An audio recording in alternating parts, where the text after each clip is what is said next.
Fantastic. I think we're ready to go.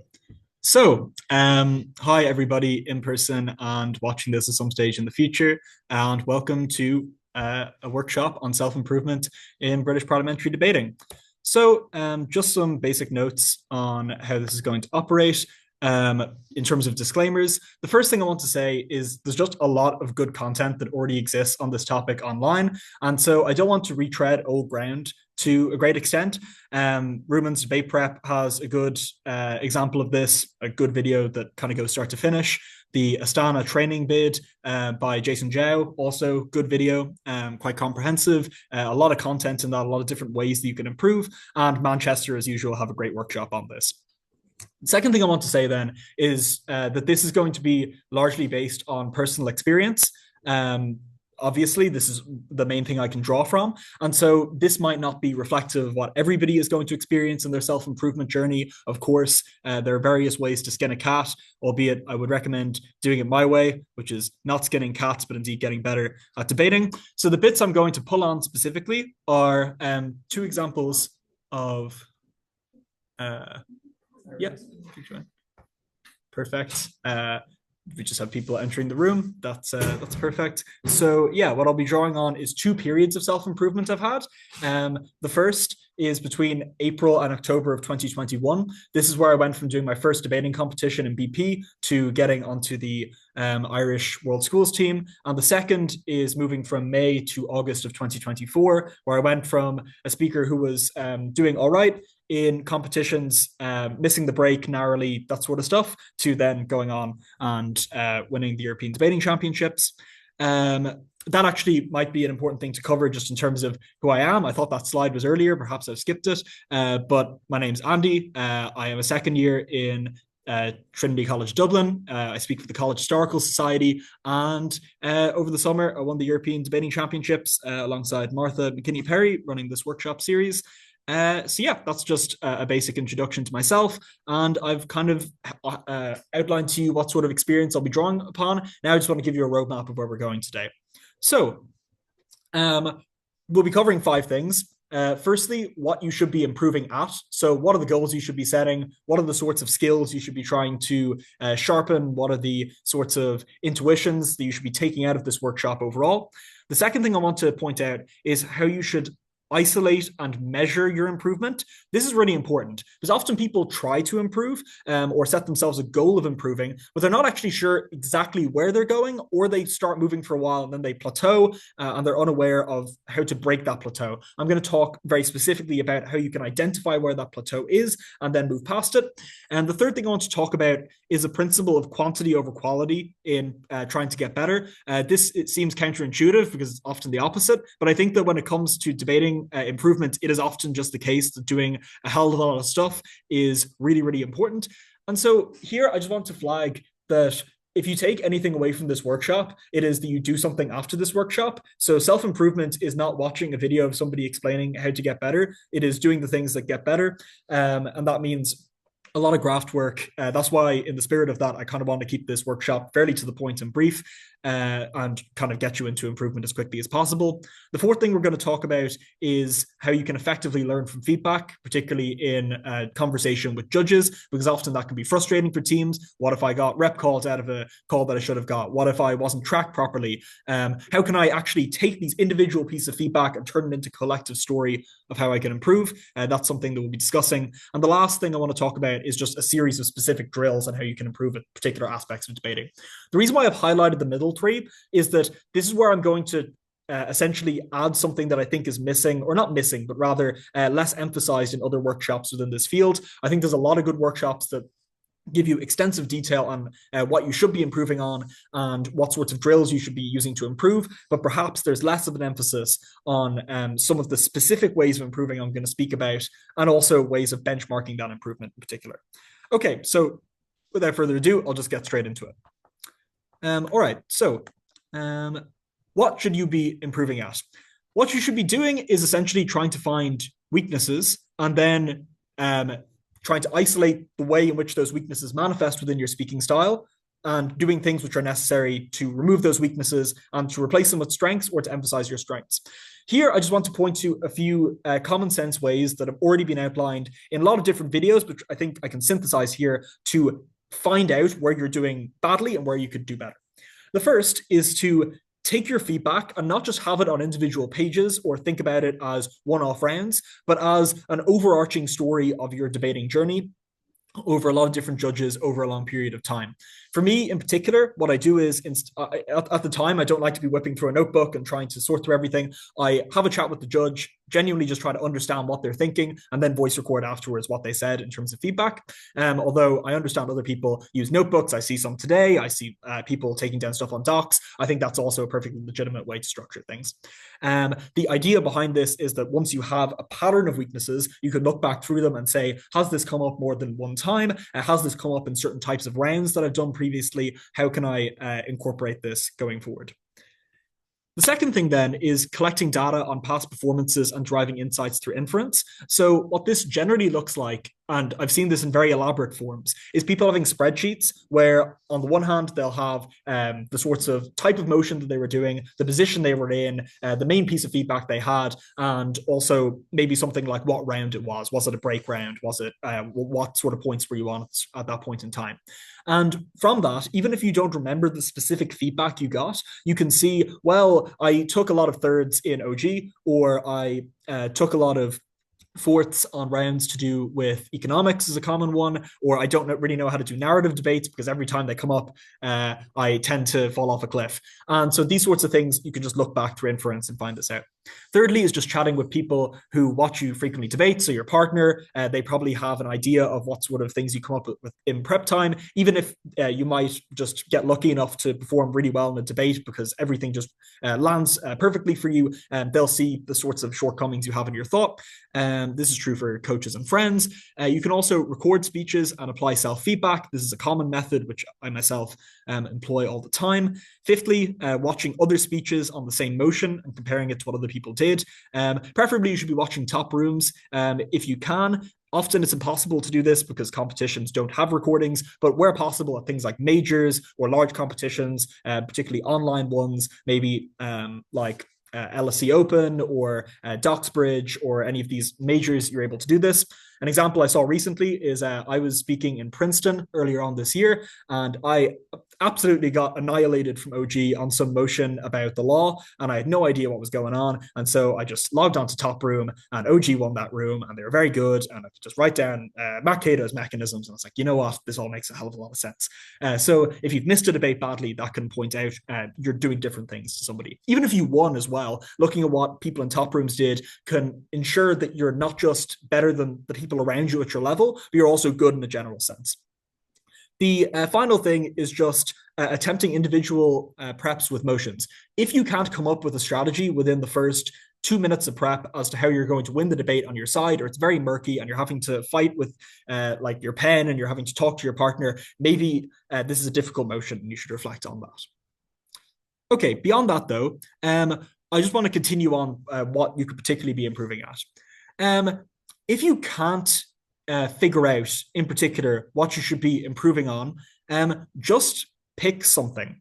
And what I think that you should be picking is proving the claims are true, finding ways to show the relative truth or relative falsehood of claims. And this is one of these things where debating is itself a relatively simple conceptual game, which in practice becomes quite difficult because you're managing so many skills at once. But if you sit down from a mile away and ask yourself, how do I prove this argument? How do I prove responses to a given argument? How do I generate the right material in this round? If you had enough time, you'd probably be able to figure it out. So what you should do is only do things which prove that arguments are relatively true or relatively important. Relative truth is more important to show than relative importance, because if you prove something to be true, then the judge might intuitively think it makes sense. However, in the modern meta, it's very difficult for judges to intuitively think the argument is proven if you just say something which is important. It's seen as assertive, even if it's something which is intuitively persuasive. And also, it just leaves a lot of room open for analytical extensions. People very rarely run impact extensions because parallel necking is hard. And if they are to do so, then they run the risk of being seen as derivative and just having their impacts co-opted.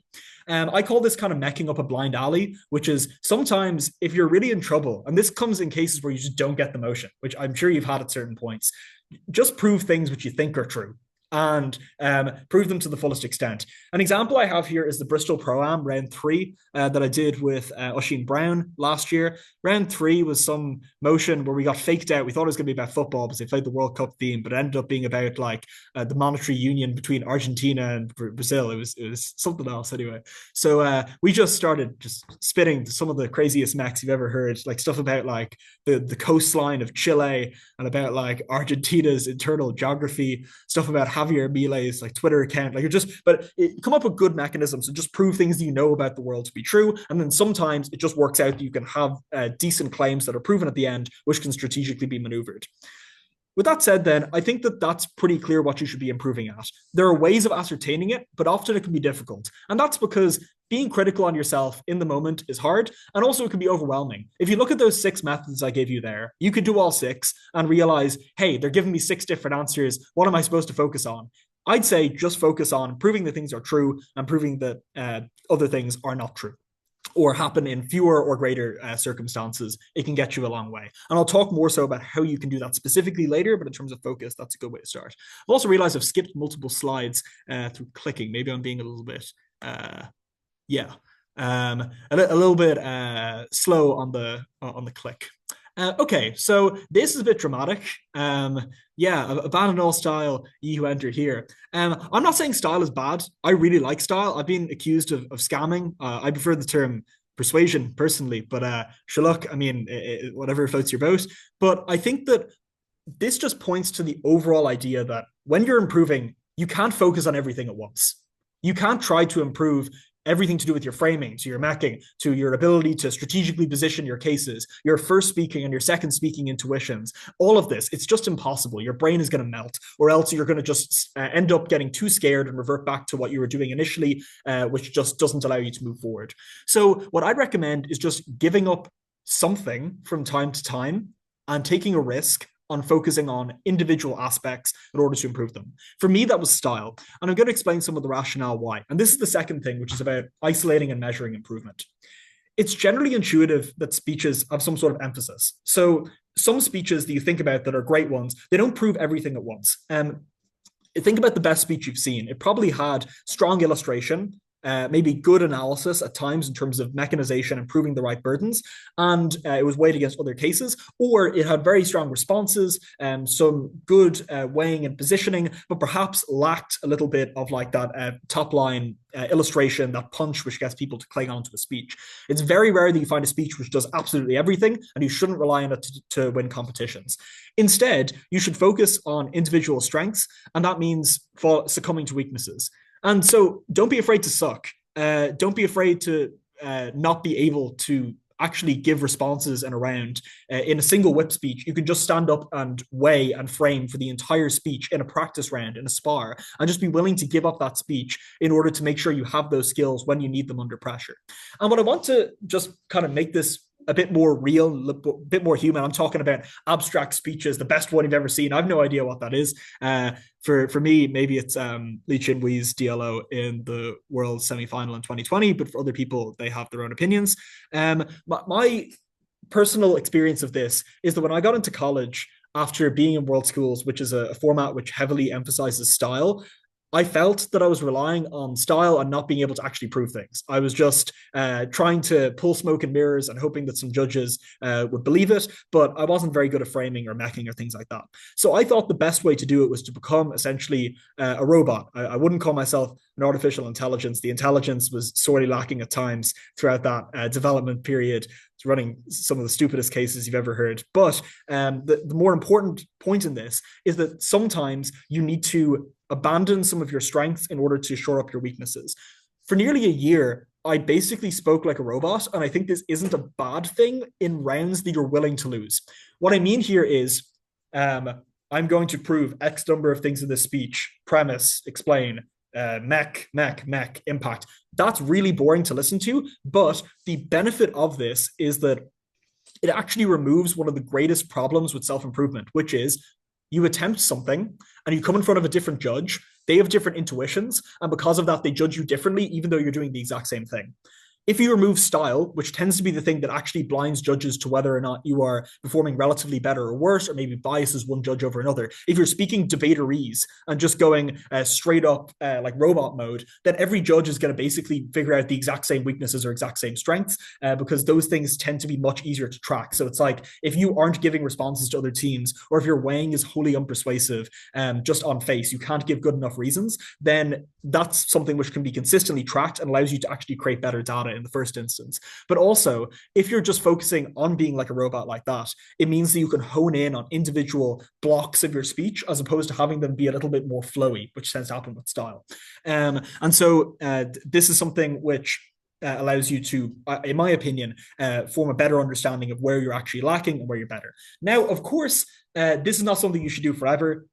You should get back into the habit of being stylistic. And I'm also not saying that style is necessarily the thing that all debaters should give up, because for some debaters, it's the case that they don't really have much of a style at all, but they depend on enormous amounts of matter dumping and praying that some of it works. I've been there myself, more recently than I'd like to admit. But in those sorts of instances, maybe you should just decide, I'm not going to run 5 mechs in the speech. I'm not even I'm gonna run maybe 1 or 2 reasons for why one argument is important, and I'm just gonna run this one argument. And this is something which requires a little bit of bravery, because you got to step outside your comfort zone, and you got to be willing to take lower results in the short term. And that's why one of the most important facets of this is just making sure you have a goal in mind. And this is something which I think is common to most of these workshops, is that what you should be doing is thinking, what do I want to do? Do I want to break at this one random competition in the next semester? I want to come to the Trinity IV, or I want to come to, whether it be even Euros coming next year, and you want to finish on 13 points where last year you finished on 4. That's a massive jump, and that's something which requires discipline in order to lose competitions in the short run, and in order to make those benefits accrue in the long run. I lost a lot of competitions over the last year, missing breaks, as I described, in order to get that sort of grounding where your skill set is rounded out, in order so then when you reintroduce your strengths, you're a more holistically powerful speaker. And so that kind of ties into what I'm saying about measuring your improvement at the bottom there, which is the different ways and different yardsticks you can use to measure your improvement. One can be your competition finishes, the amount of points you're on, how close you got to the break, how I guess, well you were able to perform in outrounds, should you have gotten there. A second is speaks. I highly discourage this. I think speaks are very variable and rely often on just the intuitions of judges. When people come up and they're asking, oh, how do I improve my speaks? What they should really be asking is, how do I improve my performances such that I get into the rounds where the speaks start to be better? But mainly here, while the other two are legitimate ways of benchmarking your success, judge feedback is incredibly important. Do judges think when you come up after the round and say, I'm not focusing on style, I'm focusing on my framing, specifically improving frames? Have I proven my frame in this round? If the answer is yes, you've gotten significantly better at that. And when people start consistently saying that you are improving at the thing you are isolating to improve, that is the mark of a successful speaker who is starting to get better. So pursue that at the expense of perhaps short-term performance elsewhere.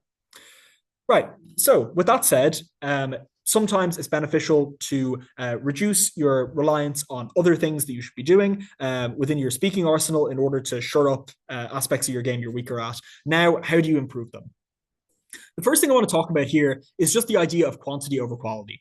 And for this, the claim is essentially that oftentimes people become obsessed with, what is the best way that I can carry out this drill? Is it optimized if I use this set of speeches? If I look at like Doxbridge instead of looking at Princeton, or if I decide that I'm going to be looking for different levels of burden instead of looking for just the mechs that are said in the debate.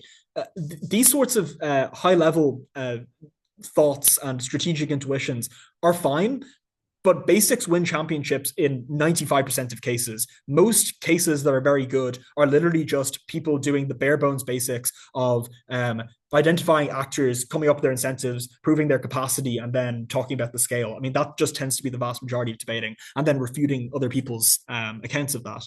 So what you should do is just do as much as you can. Make sure that it becomes a muscle and a second level of instinct. So the first type of quantity activity I want to talk about here, where you can just do loads of reps very easily, is speaking. This is probably the cornerstone of any program of self-improvement for any coaching person worth their salt, which is that you should just go onto debating tournaments. So go onto the global debate spreadsheet if you have access to it. If you don't, text somebody in a Spark group chat and ask for it. Go into the tab section, go into the motions within the tab of a competition, and just do the motion set. Give a prime minister's speech, which is a first proposition speech with 15 minutes prep, 7-minute speeches on each one of those motions. It doesn't all have to be one day. Don't break yourself, but make sure that you just do a motion set through. The reason why is because they tend to be varied and balanced, and they tend to also have similar links between them, because CA teams have intuitions which are offset by each other, but also have unbalanced quite good quality. So don't decide you're going to go into a motion sheet and just hit econ and just grind out a bunch of motions to make you feel good at it. Go into a actual competition environment, pick a varied set of motions and work your way through them. What you should do then is, once you're doing your speeches, beyond just constantly churning them out, which you actually should be doing, even if the quality isn't as great as it could be, is record your speeches, ignore them for a day, don't listen to the recording, don't think about that speech, come back and then listen to it passively. And the logic I was taught about this by one of the coaches I had is that it's kind of like having a debate with somebody, and then the next day in the shower, you're like, shit, I should have said that. Like, oh my God, I had them. And I mean a debate in real life, which is that when you don't think about something, it sparks creativity in your head, which means that later on, you're able to realize things that you didn't initially. Because of that, give yourself the time, come back, look at it with fresh eyes, and think, what could I have done differently? Now, often there's discussion in this by coaches of, well, sit down and type out everything you did in the speech and do a full analysis of how you can do better. You can do that, but not everybody has that time. What I would say is do the easier stuff, which is the actual debating of giving speeches and just listening to them and thinking about it. And if you can come up with one or two little insights, that's probably enough for you to go into the next speech. I wouldn't encourage you to try to force somebody else to listen to your speaking when it's recorded. That can be brutally painful for them. And it's hard enough to listen to your own speeches when you were giving them after 4 other ones before it. If another person's listening to it, God help them. The other thing is I want to point out here is that you should spar and indeed give speeches on your own under adverse conditions. What I used to do was this thing called altitude training, or I deemed it altitude training, which is I would start training at around 11 o'clock at night, and I would do speeches between then and about 2 in the morning. And you need to do this away from people, like don't keep them up. And also don't do this if you've got like a job, like, I mean, debating is a hobby at the end of the day. Don't go full psycho. But if you have the time, then I don't see any reason why not, because it simulates the stress of competition environments. That adrenaline dump is often very similar to the way it is when you're really fatigued. So put yourself under that fatigue, speak into your camera late at night, force yourself to think under pressure. And if the pressure of that is too much for you, or if you're in a house where if you're speaking, the people next door are going to come in and like, I don't know, kick you or something, then give yourself 10 minutes prep. That also simulates the sort of fatigue. Or do it after you've had a difficult activity that you've been doing intellectually. You've done an assignment, you've gone out for a run, you've gone on the drinks. That's the other thing is this is more of a superstition than anything, but the night before every competition, there's always the pre-debate social. I always go out for a few drinks and then I always give a PM the night before, just to make sure that you're still in the right headspace. But a good idea might be to do no notes. Could also be a hard way to do these sorts of speeches. Obviously, yes, under the influence of any substance of your choosing, albeit I don't advise every substance of your choosing, and things like starting very late at night. The logic here is that it just makes it easier to prep when the motion comes up, both because you're used to working under adverse and terrible conditions, but also if you've just done a lot of debates, even if you're bad at these debates, right? You give a speech and it's not great, right? You spoke something which is diabolical, and you've churned it out. It's late at night. It's not fantastic. If you were to hit that same motion in the competition, at least you've done the silent prep to realize, I have these rough ideas. You can churn them out in 1 minute instead of taking 5 to do it. And then you'll be like, hold on, this is the problem I found when I was delivering this speech. It doesn't actually quite work. Can we try to workshop this idea to make it better? Just building up those neural pathways of coming up with arguments quickly is something which is very beneficial. Now I want to get on to my favorite part, which is watching recorded rounds of debating. This is so overpowered and underrated. This is the best method I've ever found to getting better at debating. This is what I did during the time between getting onto the team and my first round.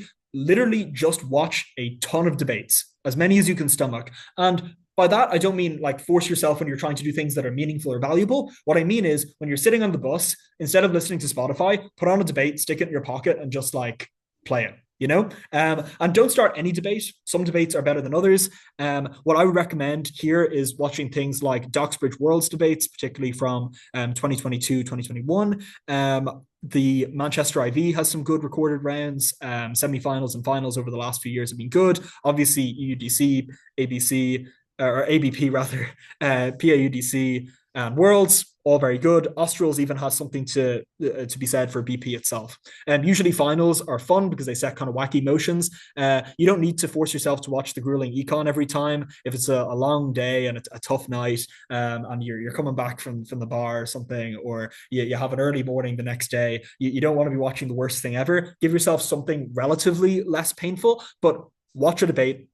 You don't even need to think about it that much. Stick it in your pocket while you're doing another piece of work or while you're going around for a walk. And the funny thing that happens is you'll just absorb things when you're listening to it. You will absorb stock analysis. You will absorb just terms and ways of saying arguments. The biggest thing for me in terms of early confidence was just hearing what it's like to do a debating speech. Often there's crazy, silly buzzwords that people use. And when you hear them in context in a debate that you're listening to recorded, when you hear like Delta for the first time, if you hear it in a competition, then you're not going to be so shocked by it.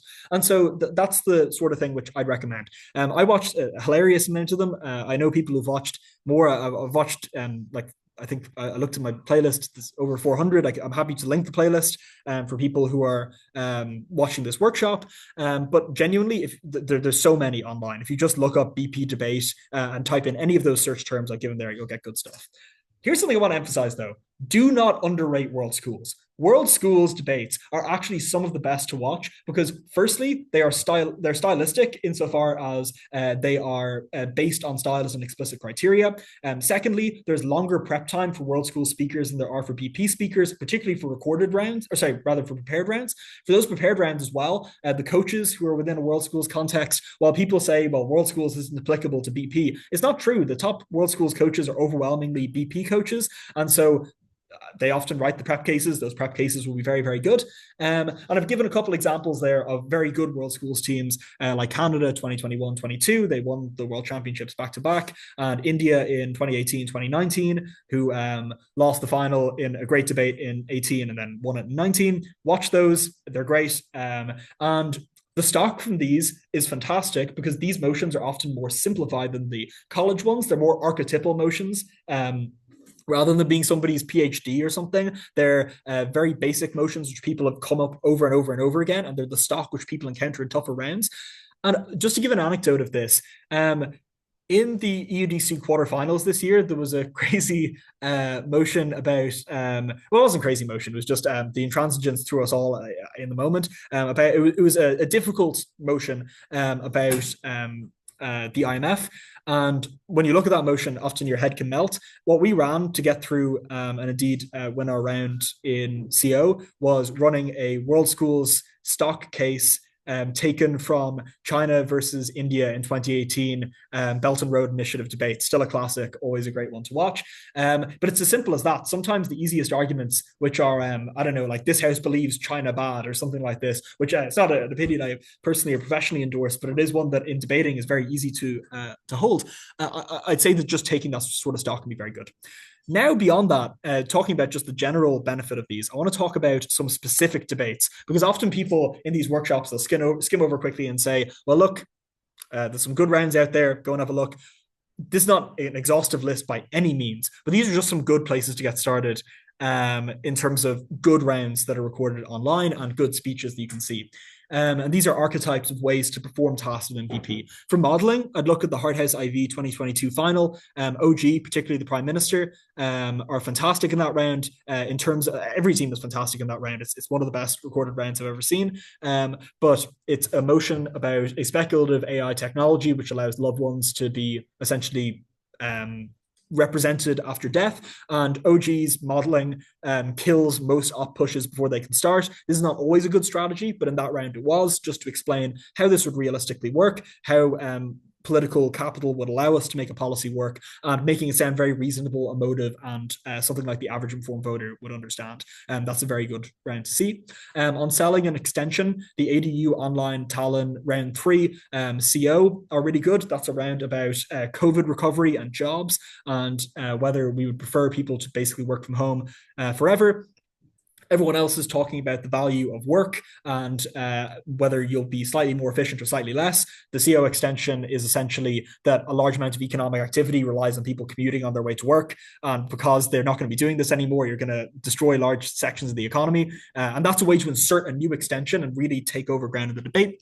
In terms of well-explained economics in a simple manner, the Euros 2017 semi-final is excellent. The two teams in that round both progress and explain what is quite a difficult topic on face in a way which is quite digestible for anybody. For style, an infamous round, the World's Quarters from 2016, OG, Finelli, and Bosso, delivering some of the most fiery rhetoric you'll see in any debating speech. Characterization. This is actually a shout out to Debate Series posting where I saw a link to this. Duxbridge 3 round 3, where opposing government on a motion about the way people deal with chronic illness and the way that people are able to deal with support networks, talks about how this would actually work in the mind of somebody and walks through step by step how they would react. That's a great example of actors analysis as well. And the last thing to say is just on strategic positioning. The entire top half in the World 2020 semi-final I referenced earlier is phenomenal. I could go on, but these are just some good examples and ways to start. If you want any other good examples of skills, just DM me. I need somewhere to throw all of these random debate rounds I've watched. But yeah, that might give you a general idea. All right, now I want to talk onto effectively or move on to effectively learning from feedback. This is one of these things which is, for my mind, beyond the stuff you can do outside of debating, which I've previously spoken about, the most important source of feedback inside debating. Because it's the people who've been forced to sit there and listen to you for an hour, who've been forced to spend at least 15 minutes discussing what you were talking about, who have trawled through their notes, looked through a speaker scale, and have a objective view of you in most instances, so long as Clash is working effectively. Here are the assumptions you should take when talking to a panelist or a chair and trying to get feedback from them. The first is that the judge is always right. I put a star here because, look, sometimes the judge gets a call wrong.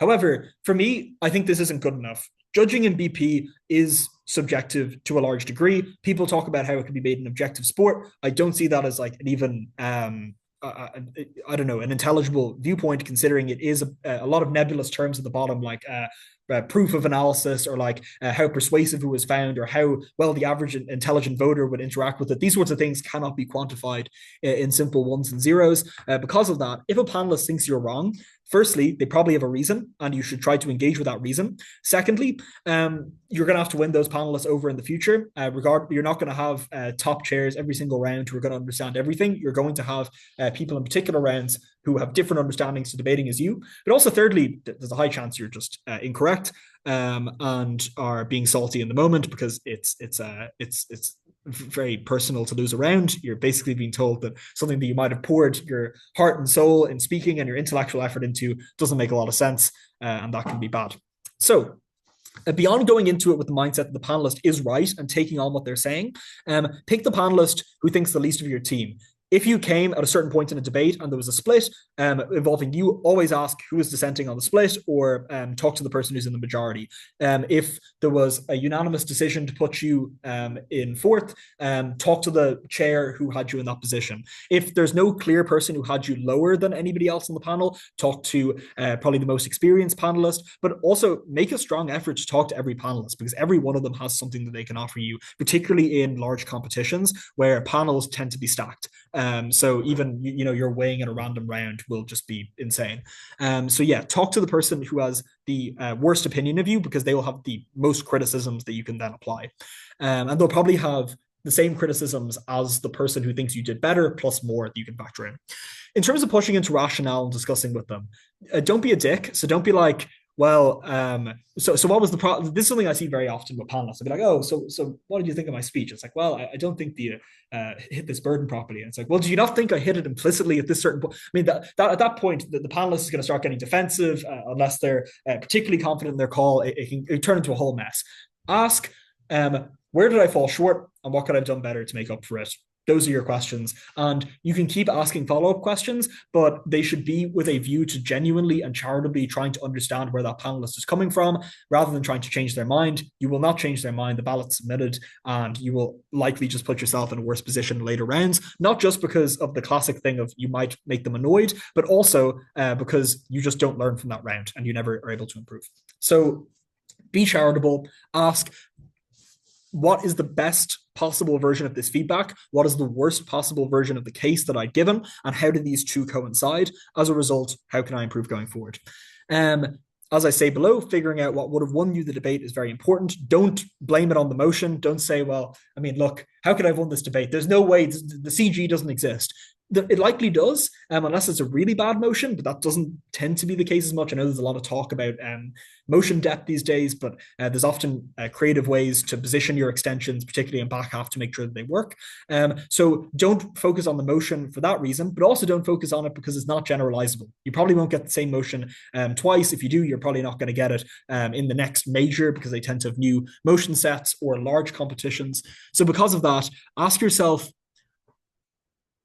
at the most specific level, within this type of motion, be it like an actor's motion, be it a motion about social movements, be it a motion about econ, where am I missing out? But even in general, it would be even better. Am I not tracking effectively? Are my notes a little bit messy as a result? Am I not even offering POIs that are sharp? Am I speaking for too long in them? Things like this. And these are the sorts of things that you can generalize from one round to another. The last thing is just a caveat for health and safety. Walk away if necessary. If your panelist is genuinely crazy, like, you can leave. You don't need to like always assume they're right, but like it's not gonna happen in most cases. I've never had that happen. Okay. Lastly, with that said, I've kind of established, I think so far, how you can approach improvement in debating in terms of what are the general sorts of things that you can spot your weaknesses in, what are the content that then you can use to improve, whether it be giving constant speeches or giving a large amount of hours to watching debates.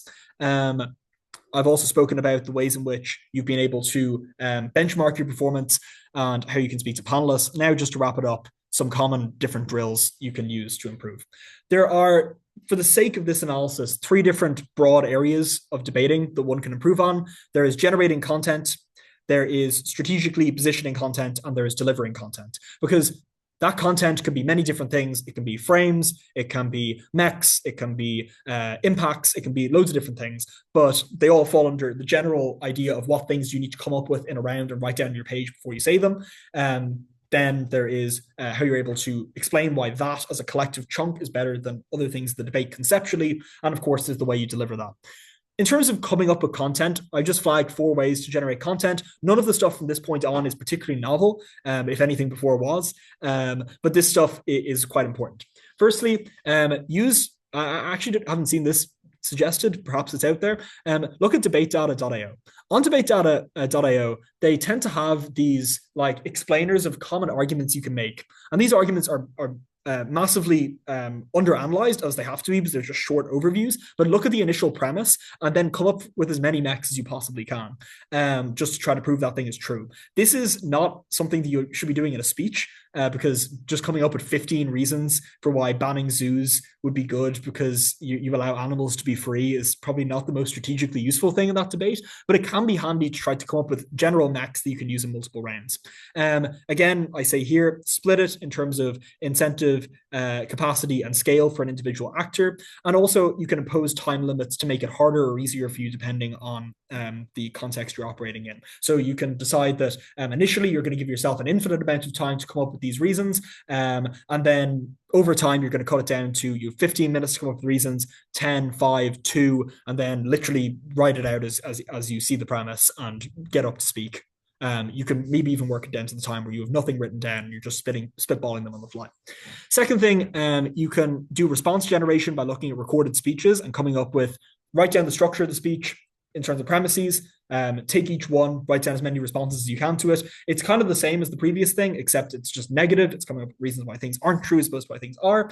Third thing, in terms of coming up with new ideas that you can turn into arguments, look at short form news like TLDR, subscribe to CFR Daily Brief. They give very short, bite-sized pieces of the news, which tend to themselves be structured in terms of almost reasons. If you've ever watched TLDR news, they give you like, oh, here are 3 reasons for why China are no longer looking to interact with this given country or hold up this given policy. So that can be quite beneficial. The fourth thing is just to underline all the keywords and emotion, and to ensure that you are able to leverage every analytical asset that you have. Make sure that there is no aspect of the motion which is being left open, particularly, and this is less in terms of coming up with reasons why things are true, as opposed to just coming up with things that you can then prove to be true or false. The claims and extensions that you can develop, particularly if you're in back half. Second thing is on delivering content. There are 5 things here that I'll just run through very quickly. Firstly, re-deliver speeches you previously gave with shorter time constraints. So this is assuming that you record your speeches, which you should. Listen back. If it was a 7-minute speech, give yourself 5 minutes. If it was an 8-minute speech and you're working in a world schools context, give yourself 6 minutes, something like that, and force yourself to give that speech under those time constraints.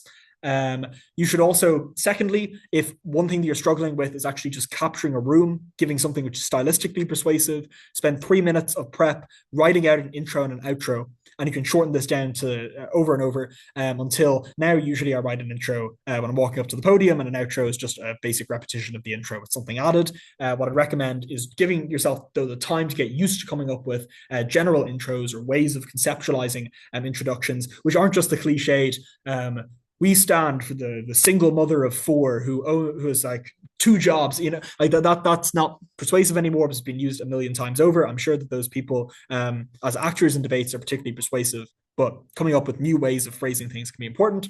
Thirdly, watch great stylistic speakers and emulate them. I think in terms of what a great stylistic speaker is, that kind of depends on the person.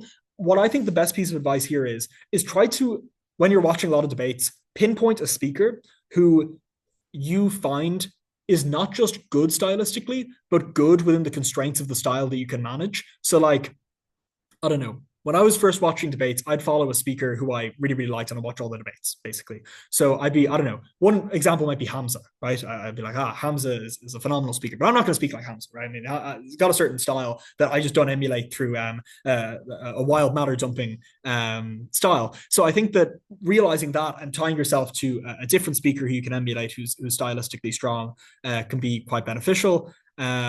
I think that I've drawn on some of the great Irish speakers of recent years, from the Phil and from UCD, from even the Hist as well, just to try to pull from their style. But just watch a lot of debates, pinpoint a speaker who you think, wow, I think I could sound like that person, or I think I could deliver matter like that, and then try to watch a ton of their stuff to see how they do things. Fourthly, vary your style in low stakes rounds. So any spar is a low stakes round, as long as it's not on your goal to win a random spar. And actually, that's an important point. Every round which is not your goal is low enough stakes where it doesn't really matter, as long as you don't like completely humiliate yourself. But even if you do humiliate yourself, as long as you're not offending somebody by, like, I don't know, endorsing war crimes or something, you should be okay. If you give a short speech where you finish up early after 2 minutes, I mean, who cares, right? Like, if somebody slags you for that, they should touch grass. Genuinely, it's just a game. But as long as you're in one of those lower stakes rounds, it's okay to take it easy, give silly jokes, ask the panel for feedback specifically on your style. And indeed, it can be useful in things like spars. Just text the judge beforehand and say, hey, I'm practicing style this round. Would you mind having some notes down on my style? Even though it's not in BP explicitly. And also, it's difficult often to do this outside of spars, because it's a touchy subject for panelists saying, well, I liked your style because you're very clear in your delivery. And it's like, well, I am EPL, I mean, it's something like that.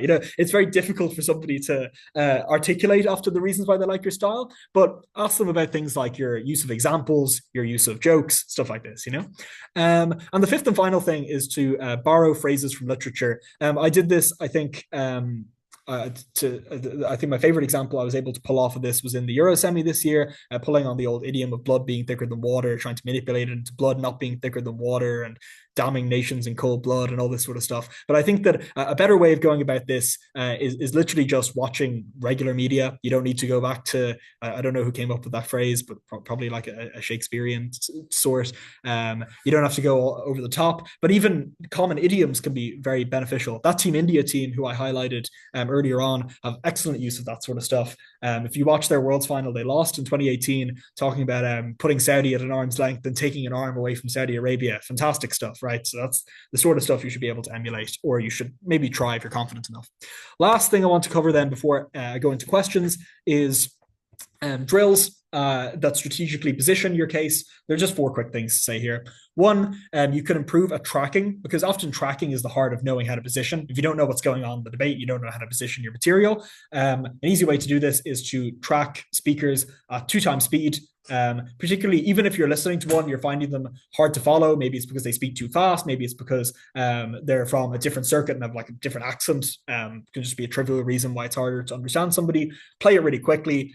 Try to take down what they're saying. Try to listen primarily. And at that point, you'll kind of realize that often the best part of tracking is not writing down what people are saying specifically, word by word, but rather writing down just the most essential points. This allows you to easily position cases around. Particularly because in rounds, you can be hung up on what did this person say, as opposed to what did this person say and where am I going to move it relative to my case. Secondly, judge as many debates as possible. I don't follow this advice, so do as I say, not as I do. This doesn't need to be formal. You can literally just watch a debate at home, not see what the call is in the description, try to judge it, and then look at the description to see how well you did.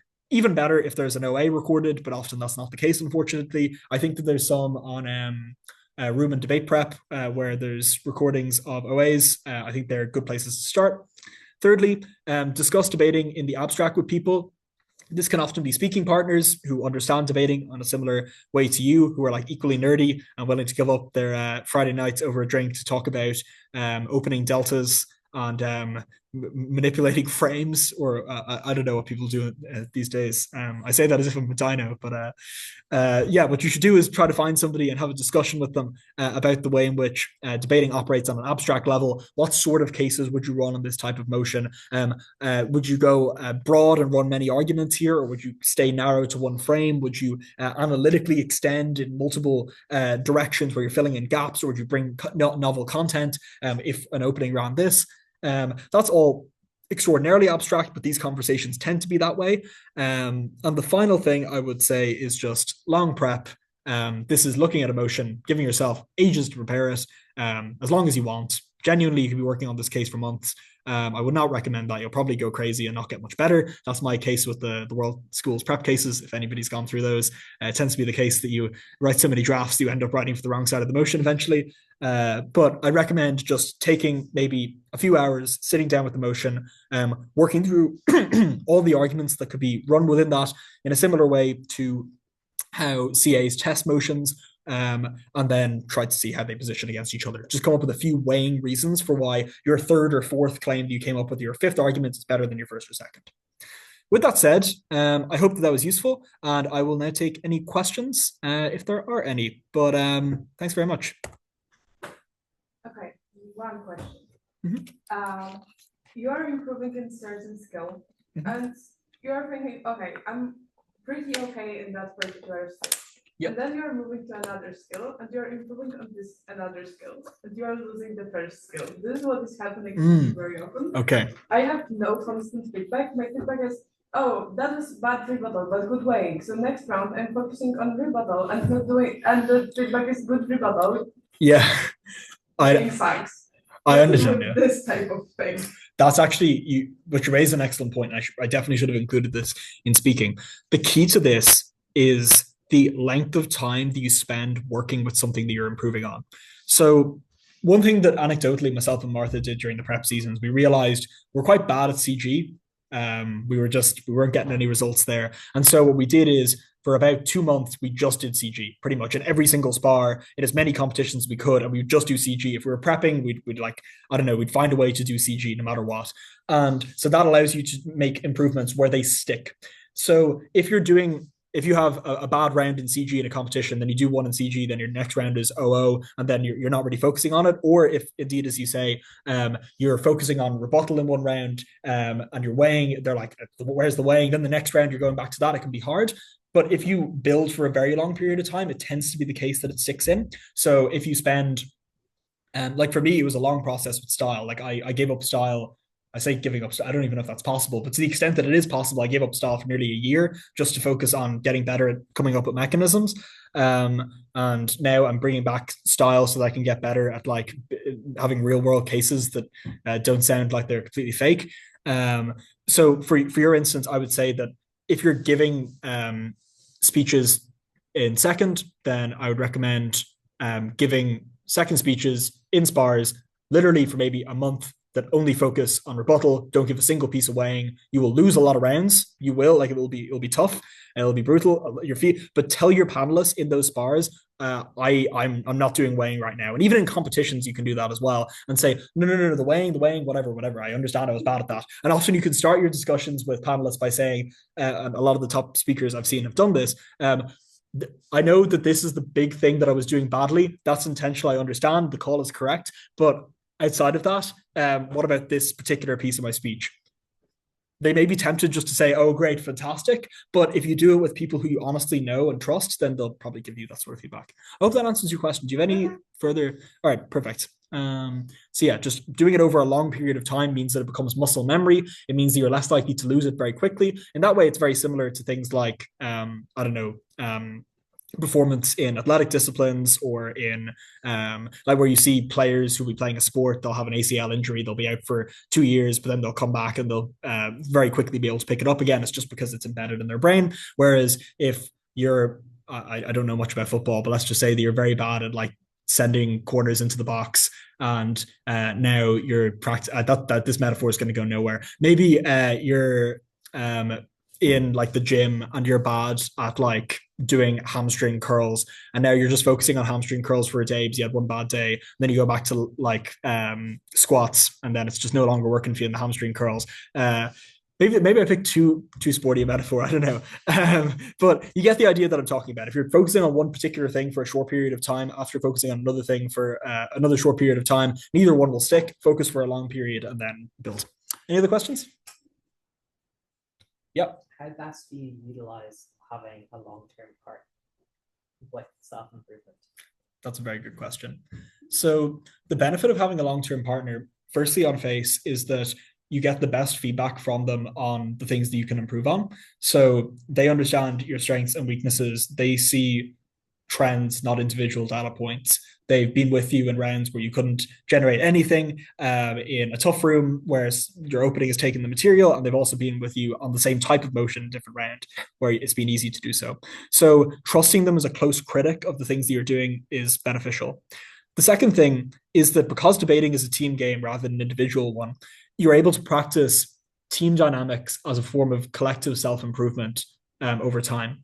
And what this requires is a new set of techniques, which I am enough aware of that I feel confident to talk about them now. One is practicing things like team preps.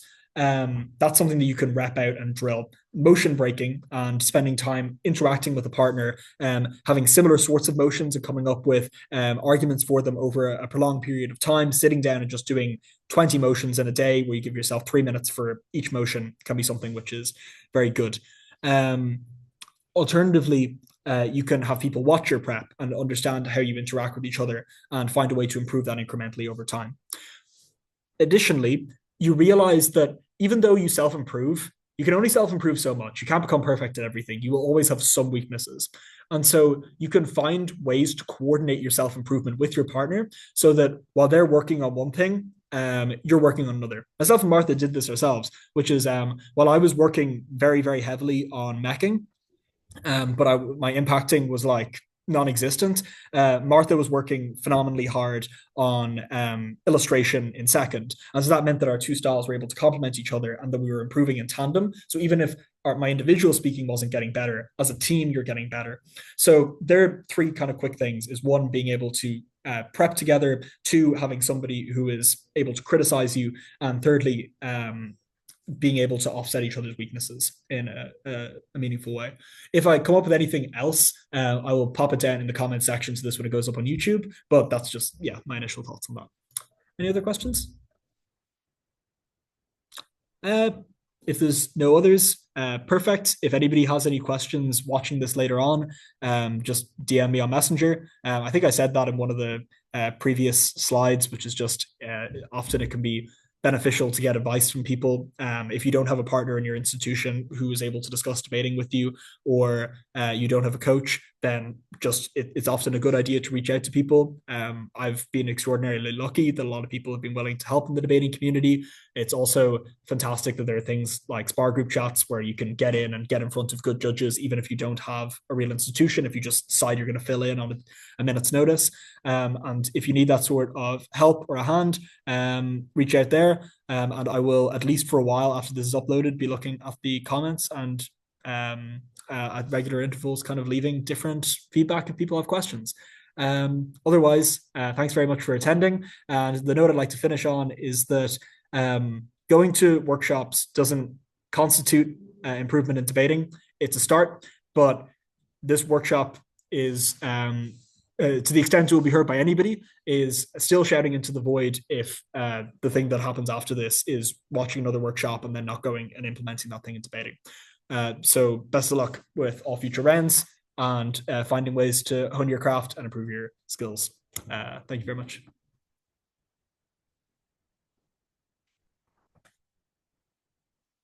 Ooh, huge. All right. Screen sharing. I'm sure we can edit out the end of it.